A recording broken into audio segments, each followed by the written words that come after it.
Jesus, Jesus, eu te adoro. Jesus, Jesus, eu te adoro. O Senhor esteja convosco. Ele está no meio de nós. Anúncio do Evangelho de Jesus Cristo segundo Mateus. Glória a vós, Senhor. Naquele tempo, vendo Jesus as multidões, subiu ao monte e sentou-se. Os discípulos aproximaram-se e Jesus começou a ensiná-los.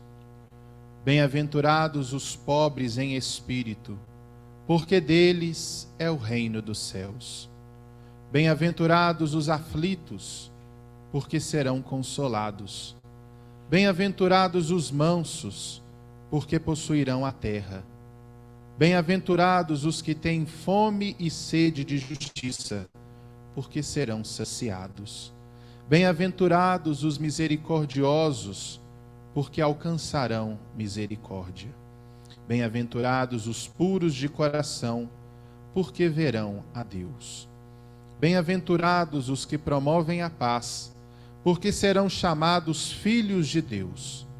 Bem-aventurados os que são perseguidos por causa da justiça, porque deles é o reino dos céus. Bem-aventurados sois vós, quando vos injuriarem e perseguirem, e mentindo disserem todo o tipo de mal contra vós, por causa de mim. Alegrai-vos e exultai, porque será grande a vossa recompensa nos céus. Do mesmo modo, perseguiram os profetas que vieram antes de vós. Palavra da salvação. Glória a vós, Senhor.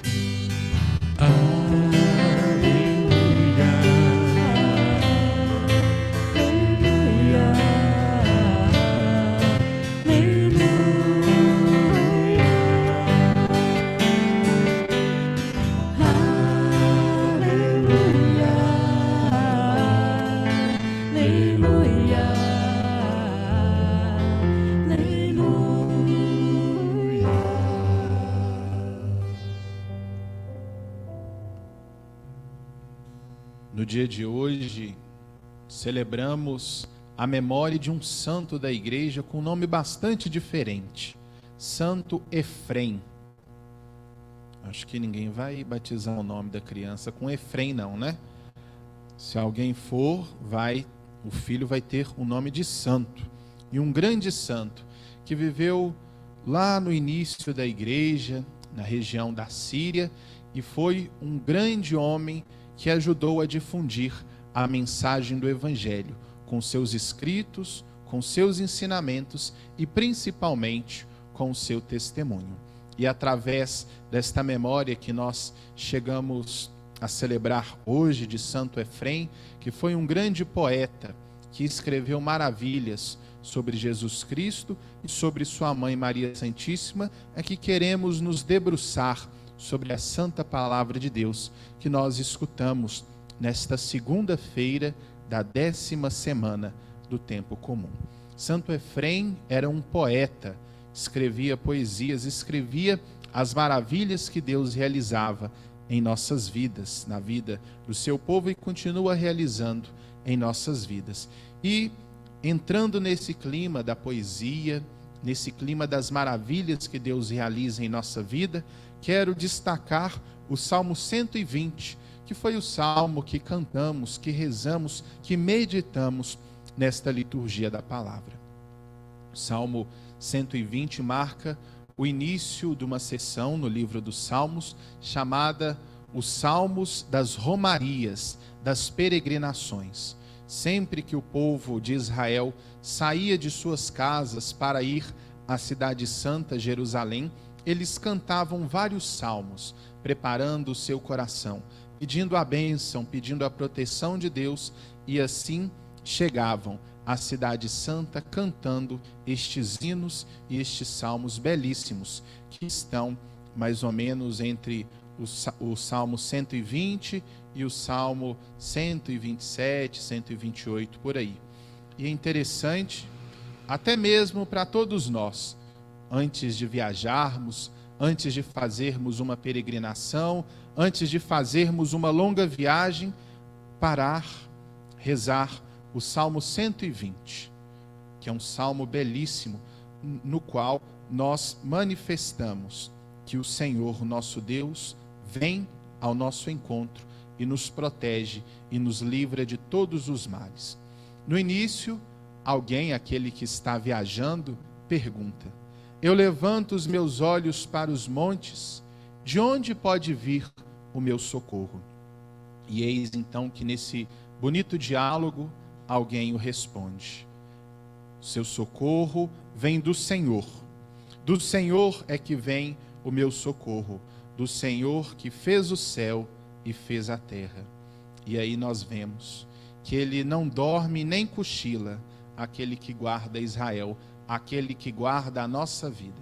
Muitas vezes nós podemos questionar o silêncio de Deus diante de alguma coisa que a gente está vivendo em nossa vida. Onde está Deus nesse momento? Será que Deus se esqueceu de ter piedade da minha pessoa? Será que Deus se esqueceu da humanidade? Diante de tantas coisas que acontecem, pandemias, violências, escândalos, pessoas semeando ódio, semeando contendas no meio da humanidade, e aí nós podemos nos perguntar: onde está Deus diante disso tudo? E aí então pode surgir inclusive uma crise em nossa fé. Mas que Deus mais estranho, quando mais a gente estava precisando dele, ele nos abandonou, ele se silenciou e assim deixou-nos órfãos, deixou-nos ao léu. Mas aí este Salmo 120 vem trazer essa resposta que tanto o nosso coração necessita, essa resposta que vem como um bálsamo para as feridas abertas de nossa fé. Ele não dorme nem cochila, aquele que guarda Israel, aquele que guarda a humanidade, aquele que guarda os seus filhos e filhas. Por isso, na primeira leitura que nós escutamos do primeiro livro dos Reis, nós temos esta realidade concreta de que Deus não se esquece do seu povo. Elias, que era um grande profeta, um dos maiores profetas do povo de Deus, ele vai até o rei Acabe e diz assim, que haverá muitos anos sem orvalho, sem chuva, numa região onde Acabe e Jezabel reinavam. Por quê? O profeta Elias anuncia esta grande seca naquela região, porque o povo daquela região e os seus reis trocaram Deus, o Deus verdadeiro, por um Deus pagão, chamado Baal, que era o Deus das chuvas, que era o Deus que molhava a terra, que dava água para o povo. E aí então, para manifestar que aquele Deus de Baal era um Deus falso, Elias então diz ao rei Acabe: pela vida do Senhor, o Deus de Israel a quem sirvo, não haverá nestes anos nem orvalho, nem chuva, senão quando eu disser.